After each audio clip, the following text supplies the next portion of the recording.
Mauricio Umansky offers a health update months after surgery. Mauricio Umansky has made quite a comeback. More than 2 months after breaking his clavicle in an Aspen skiing accident, the Real Housewives of Beverly Hills dad blessed fans with a quick update on his recovery. And we have to say, it's pretty impressive. Mauricio posted a video of his recent workout session at Monarch Athletic Club in West Hollywood. The footage showed the real estate mogul circuit training, which included everything from medicine ball drills and box jumps to bent-over dumbbell flies and kettlebell swings. Working hard at getting the shoulder strong again, he captioned the May 1 Instagram. 9 weeks since my accident. Let's go. Mauricio Umansky breaks his collarbone in a skiing accident.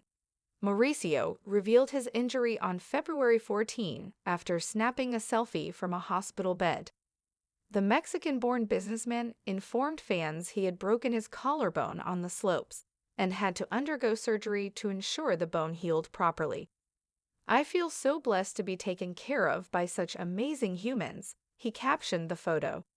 "Ski patrol, paramedics, Aspen Hospital, you're all the best." Broken clavicle. Mauricio later revealed his X-ray images and confirmed doctors had to install 12 screws and a metal plate to fix his collarbone. Mauricio Umansky shares his post-surgery milestones. Since then, Mauricio has made huge strides on his road to recovery. Just weeks after his hospitalization, he returned to the mountains and hiked with his good friend Abe Issa. He shared the outing in an Instagram post that revealed his shoulder bandage. First hike post-clavicle injury, he captioned one of the snaps. Fast forward to late March, when Mauricio got the green light to resume skiing activities. He made his big return to the slopes alongside his daughter, Alexia Umansky, and her fiancé, Jake Singerman. "First day on skis since my accident," Mauricio captioned a story repost. "Epic day." Mauricio Umansky opens up about his rare blood disease. This wasn't the first time Mauricio has opened up about his health. In his 2023 memoir, The Dealmaker, Mauricio spoke about his battle with neutropenia, a rare blood disease he was diagnosed with as a child. "Incredibly, when I was 6 years old, after a visit to Boston Children's Hospital for a regular blood test, the doctors told me I was cured and that I no longer had neutropenia," he said. "It was a medical miracle that set the tone for the self-assured man I was destined to become. Still, the trauma of those 6 years took a mental toll on me and are completely blocked from my memory." Mauricio said his family was so preoccupied with treating his neutropenia that they failed to realize he was legally blind in one eye. "What was so astonishing is that my blind eye had never hindered me," he said. "Fortunately, as with every other hindrance I've encountered throughout my life, I found a way to thrive in spite of it." The Mauricio Umansky story. The snap heard in Aspen. The sky over Aspen was as blue as the Mediterranean. Powder snow shimmered under the sun, and the mountain air felt like a tonic. Mauricio Umansky stood at the top of a double black diamond run. His skis clicked in, adrenaline coursing through his body, making him feel like the 20-year-old daredevil he used to be. And then came the moment. One turn too aggressive, a patch of hidden ice, and the world spun sideways. There was a snap, not the snow under his skis, but inside him, his shoulder, his body, his momentum. He lay still in the snow, the pain crawling across his chest like fire. Not now, he thought, not just because of the pain, but because his world had no time for injuries. Deals were pending, appearances scheduled, daughters depending on his strength, and yet there he was, on the ground, broken. Metal and memory. The hospital smelled like antiseptic and pine cleaner. Mauricio stared at the ceiling, the dull throb of anesthesia receding from his system. The doctor, a brisk woman with sharp eyes, had just told him the extent of it: -12 screws, one metal plate, and a long road ahead. "I've been here before," he murmured to Kyle over the phone. "Different body part, different decade, but same feeling." He was remembering the days of neutropenia, the days in Boston when the world seemed quiet and sterile, his future wrapped in medical tape and whispered hope. He had beaten it then. His blood, once too fragile to fight, had found its strength. And now it was his shoulder's turn. Monarch rising. 9 weeks later, the clang of metal and the echo of his own grunts filled the Monarch Athletic Club in West Hollywood. Mauricio was back, not whole yet, but determined.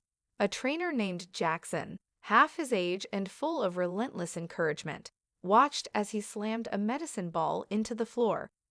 "Let's go, Mao. Box jumps next." His muscles ached, but the ache was good. The ache meant movement, life. On his Instagram, he posted a video of the session. The caption read, "Working hard at getting the shoulder strong again. 9 weeks since my accident. Let's go." It was short, it was simple, it was a declaration of war against limitation. But there was something deeper behind those clips, something no post could reveal. The accident had shaken more than his bones. It had rattled the scaffolding of his identity. The climb. The first time he hiked post-surgery, it wasn't about proving anything. He and Abe Issa, his longtime friend and business partner, took a quiet trail near Snowmass. The bandage on Mauricio's shoulder peeked from beneath his fleece, but his stride was sure. "You remember when we were kids and thought climbing trees made us invincible?" Abe asked. Mauricio chuckled. "Yeah, I think I believed that all the way into my 40s. The trail got steeper, the breath got shorter. I forgot what it felt like to start from the bottom," Mauricio said. "But you're not starting over," Abe replied. "You're just climbing a new kind of mountain." They didn't take photos that day. Some moments, Mauricio thought, deserved to live in memory, not media. First tracks again. By March, the snow in Aspen was starting to thin, but his resolve had thickened. Cleared by his doctor for light skiing, Mauricio returned to the mountain where it had all begun. With him were his daughter Alexia and her fiancé Jake, both younger, faster, and full of cautious concern. "You sure you're ready, Dad?" she asked, looking at his shoulder. Mauricio tapped the brace beneath his jacket. "Built better than before." His first run was slow, careful. But halfway down the slope, something shifted. A confidence reawakened. He pushed faster, turned sharper, felt the wind rush again. When they reached the lift, Jake gave him a high five. "Epic, right?" Mauricio nodded. "Epic." Later, he posted a photo with a simple caption, "First day on skis since my accident. Epic day." What the post didn't say, he cried a little when no one was looking. The invisible wounds. Not all scars are physical. In the quiet nights after Kyle had gone to sleep, Mauricio sometimes sat on the deck, staring at the city lights stretching toward the horizon. The accident had triggered something he hadn't expected. Memories of being sick, of hospital rooms, of doctors whispering, and a deeper memory, the realization that while his family had saved his life, they'd also missed his blindness in one eye. Was I invisible in some way? He wondered aloud one night. The question wasn't angry, just curious, because even now, as a successful businessman, a husband, a father, he sometimes felt like he was compensating for being unseen in those early years.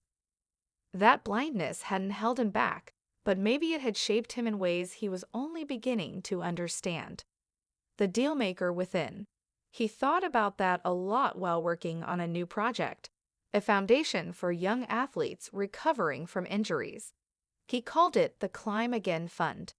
Its mission, to help kids with major injuries rediscover their strength, physically and emotionally. The seed for it had been planted during his memoir, The Dealmaker. In the pages where he'd written about his neutropenia and legal blindness, he realized that resilience had always been his real business. "Deals come and go," he told a friend, "but your story, that's your legacy." His voice found new purpose in speaking engagements, not just about real estate or reality TV, but about recovery, family, and the power of belief. family ties, and second chances. Back at home, his daughters noticed a change. Farah saw it in the way he listened more closely during their business meetings. Sophia caught it in the way he lingered at dinner, savoring moments instead of rushing through them. Portia noticed how he hugged her longer. "You're different now," Alexei said during a walk one evening. "Not just healed, different." "Maybe I finally slowed down enough to realize what I was speeding past," he said. Kyle, watching him from across the room later that night, saw it too. A new humility, a new presence. "I've seen you climb 1,000 mountains," he said. "But this might be your most beautiful." Shoulder to the wind. By late spring, Mauricio's shoulder had nearly full range of motion. He was back to training without limitations.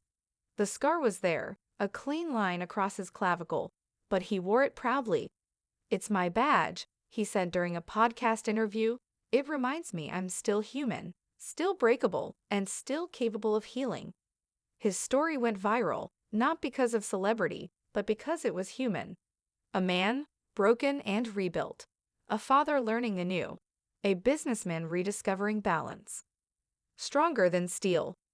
In July, Mauricio stood before a group of teenagers at a summer sports camp sponsored by the Climb Again Fund. They had injuries, scars, some wore braces, others carried invisible wounds. "You'll heal," he told them. "Maybe not all at once, but you will."